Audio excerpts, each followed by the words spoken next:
Terbongkar kerusuhan di PT GNI. Serikat Pekerja Morowali beberkan TKA Cina yang nyerang duluan.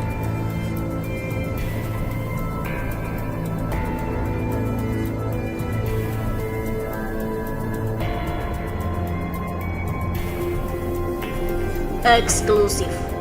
Serikat Pekerja Morowali beberkan kronologi bentrok di PT GNI. Para TKA Cina yang nyerang duluan. Dilansir demokrasi.id. Ketua Dewan Perwakilan Cabang atau DPC Serikat Pekerja Nasional atau SPN Morowali dan Morowali Utara, Katsaing membeberkan kronologi kerusuhan di PT Gunbuster Nikel Industri atau PT GNI versi mereka. Menurut dia, banyak orang tidak melihat latar belakang terjadinya peristiwa tersebut. Katsaing menjelaskan, sebelum mogok kerja dilakukan pada Sabtu pekan lalu 14 Januari 2023, sebetulnya para pekerja sudah melakukan aksi. Sejak 22 September sampai 24 September 2022 kalau tidak salah, teman-teman sudah melakukan mogok kerja. Ujar Katsaing pada Tempo Selasa malam 17 Januari 2023. Nah, pada saat itu tidak ada kejadian rusuh. Karena TKA atau tenaga kerja asing Cina tidak melakukan upaya-upaya yang mungkin bisa memicu. Setelah berdemo, kata Katsaing, tidak ada keputusan pemerintah baik dari Dinas Tenaga Kerja Kabupaten atau Kota maupun Wakil Bupati atau Bupati Morowali Utara. Pemerintah daerah tidak bisa mengambil keputusan terkait persoalan-persoalan yang dituntut serikat pekerja.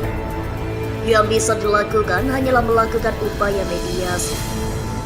Nah, setelah bergulir, teman-teman menunggu perubahan itu ada, tapi nggak ada. Maka dari itu, teman-teman berinisiatif lagi melakukan mogok kerja di tanggal 11, 12, 13, 14 Januari 2023, ujar Katsaing. Menurut Katsaing, sebelum mogok kerja, sebetulnya ada upaya dari kepolisian untuk melakukan mediasi antara serikat pekerja dengan pihak manajemen PT GNI pada 10 Januari 2023. Namun pihak manajemen Head Office Jakarta PT GNI tidak hadir. Pihak manajemen PT GNI lalu meminta perundingan diundur pada 13 Januari 2023 pukul 14.00 waktu setempat. Meski datang terlambat, manajemen HO PT GNI hadir dalam kesempatan itu. Namun manajemen Head Office Pusat GNI mengatakan bahwa kami belum bisa membuat perjanjian bersama. Itu dikarenakan manajemen PT GNI sampai saat ini belum mengakui kebenaran serikat pekerja atau serikat buruh di dalam PT GNI, tutur Katsaing. Setelah merasa manajemen perusahaan tidak punya itikat baik atas tuntutan para pekerja, maka dilakukan konsolidasi pada 13 Januari 2023 malam. Baru pada 14 Januari 2023 pagi dilakukanlah mogok kerja yang berujung pada kerusuhan yang menewaskan 3 orang terjadi pada hari itu. Akibat keributan tersebut, Katsaing menyebutkan teman-teman serikat pekerja yang berada di dalam ingin keluar dan bergabung dengan teman-teman yang melakukan aksi mogok kerja dan pintu gerbang. Namun ada upaya penghalang-halangan oleh pengawas di dalam. Staflah itu, ucapnya. Para karyawan yang mendapat kabar dari teman-teman dalam itu berinisiatif untuk langsung memastikan apakah betul ada penghalang oleh teman-teman yang ingin bergabung. Nah, setelah teman-teman ingin memastikan itu, justru mendapat serangan dari pihak Tiongkok, pihak Cina, kata Katsaing. Pada saat itu TKA Cina mulai menghadang dan menyerang karyawan yang ingin memastikan persoalan tersebut. Karyawan itu pun mengalami luka-luka. Nah, yang terluka itu kan membuat laporan polisi.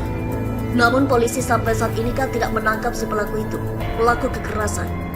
Kita sudah membuat laporan juga, tutur Katsaing. Penyerangan oleh TKA Cina itu, kata dia, tidak dilakukan oleh satu orang namun banyak orang. Dia bahkan menyebut memiliki video penyerangan tersebut. Nah, setelah teman-teman mogok kerjanya itu sudah selesai di jam 5 sore, Teman-teman karyawan yang mendapatkan perlakuan semena-mena dari pihak Cina atau mendapat serangan pemukulan dari Cina itu tahu.